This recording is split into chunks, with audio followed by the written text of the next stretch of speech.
আচ্ছা এইটো প্ৰশ্নটো আছিলে এটা অসম্ভৱ ঘটনাৰ বাবে কোনটো সত্য হ'ব অসম্ভৱ ঘটনা সম্ভৱ ঘটনা কেতিয়া হ'ব পাৰে অসম্ভৱ ঘটনা কেতিয়া হয় যেতিয়া কোনো এটা ঘটনা সম্ভাৱিত হ'ব নোৱাৰে তো সম্ভাৱিতা সদায় কি হ'ব পাৰে 0 হ'ব পাৰে বা 0তকৈ কি হ'ব লাগে ডাঙৰ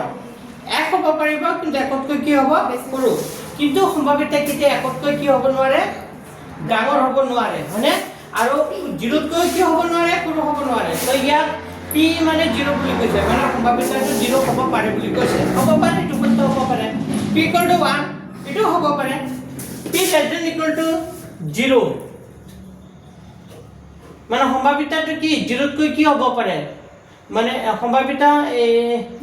ইয়াতে ডাঙৰ হ'ব পাৰে কিন্তু সত্য হ'ব কিন্তু অপচন মোৰ মতে এইটো অপচন কোনটো হ'ব লাগে জানে p > 1 এইটো সত্য হ'ব সম্ভাৱিতা সদায় কি হ'ব 0 মানে 0তকৈ ডাঙৰ হ'ব লাগিব ইয়াৰ অৰ্থটো কি বুজাইছে 0তকৈ ডাঙৰ সম্ভাৱিতাটো 0তকৈ ডাঙৰ আৰু ইয়াৰ অৰ্থটো কি বুজাইছে 1তকৈ ডাঙৰ 1তকৈ এইটো গ্ৰেটাৰ দেন ইয়াৰ অৰ্থটো হ'ল সম্ভাৱিতা 1তকৈ কি বুলি কৈছে ডাঙৰ তো সম্ভাৱিতা 1তকৈ ডাঙৰ হ'ব পাৰে জানো নোৱাৰে তো কাৰেক্ট অপচন কোনটো হ'ব 4 নম্বৰটো এইটো মানে অসম্ভৱ ঘটনা হ'ব